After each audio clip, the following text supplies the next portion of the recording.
Bulan Mac ni memang meriah. Banyak sangat smartphone yang telah dilancarkan dan akan dilancarkan. Kita ada smartphone budget, gaming dan juga flagship. Memang komplit. Yang dah lama tak muncul depan skrin ni terpaksa turun padang sebab VO dah tak cukup tangan nak review semua phone-phone ni.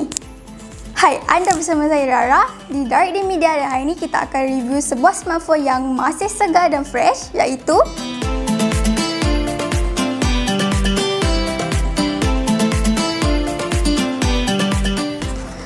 ini dia Vivo X60 series. Belah kanan saya ini X60 dan belah kiri X60 Pro. Apa yang menarik pada kedua-dua phone ni? Let's check it out.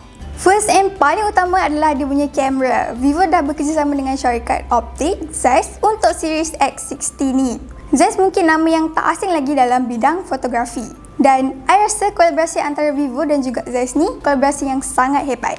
Zeiss memberikan kepakaran dalam imaging system design, optical engineering dan juga quality standard pada kamera Vivo X60 series ni. Jadi, gambar-gambar yang diambil oleh X60 series ni memang nampak macam profesional menggunakan kamera digital. Bukan setakat itu saja, Vivo X60 Pro juga mempunyai feature Super Stable Micro Gimbal 2.0 yang memberikan kestabilan lebih baik daripada OIS yang biasa.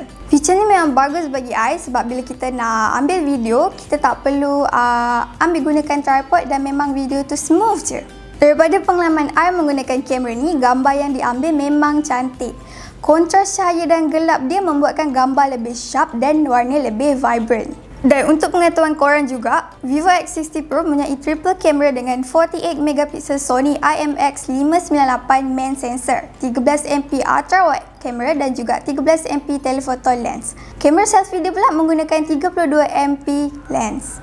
Kamera Vivo X60 Pro ni memang sama macam X60 versi vanilla. Hanya beza dekat stabilizer, X60 hanya menggunakan OIS dan bukan gimbal stabilizer. Seperti biasa, kalau korang nak tengok sampel video dan kamera X60 series ni, korang boleh tonton review kami. Bukan tu saja, persamaan antara Vivo X60 dan juga X60 Pro adalah menggunakan 6.56 AMOLED display dan juga 120Hz refresh rate. Jadi, saiz kedua-dua phone ni memang sama, cuma X60 Pro menggunakan 3D dual curve screen berbanding dengan X60 yang menggunakan 2.5D screen yang lebih flat. Dari segi display, saya rasa tak ada apa yang baru sangat sebab overall display dia memang bagus dan memaparkan visual yang cantik dan terang. Selain tu, refresh rate dia yang tinggi memberikan saya pengalaman yang lebih baik bila saya scroll media sosial. Semua pun lancar dan smooth saja. Saya rasa smooth experience ni juga dibantu dengan Android 11 dan juga OS Vivo yang bagi saya memang lightweight dan smooth.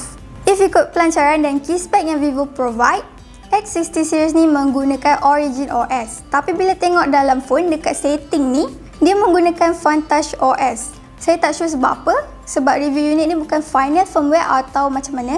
Tapi still apa pun, software phone ni memang smooth bagi saya. Tambah lagi, dia datang dengan 12GB RAM dan juga 256GB ROM. Jadi performance dia memang tak ada masalah lah kan.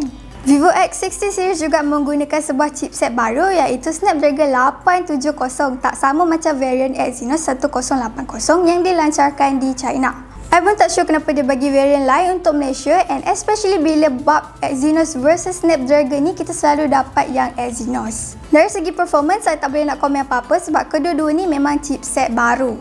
Cuma untuk Snapdragon 870, bagi saya performance dia memang level-level flagship.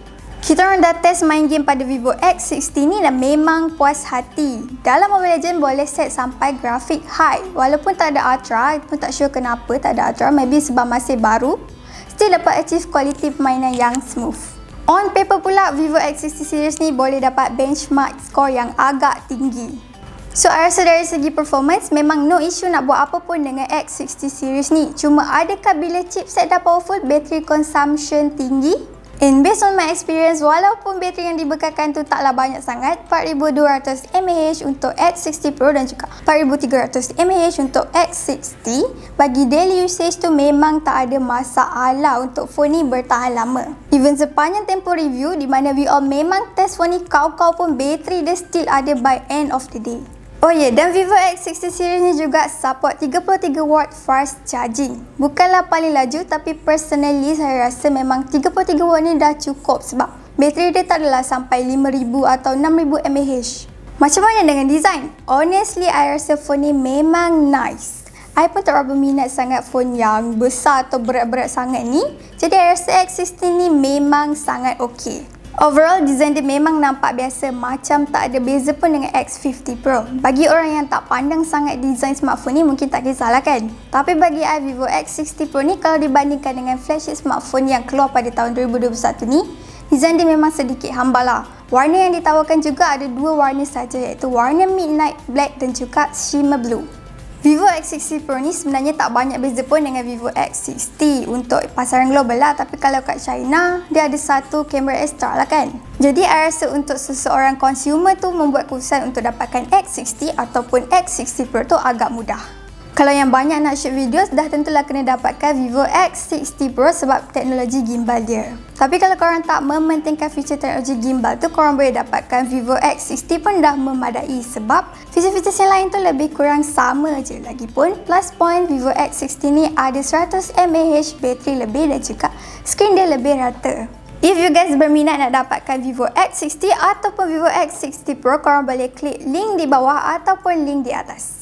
Thank you guys for watching. Stay safe and see you in the next video. Bye!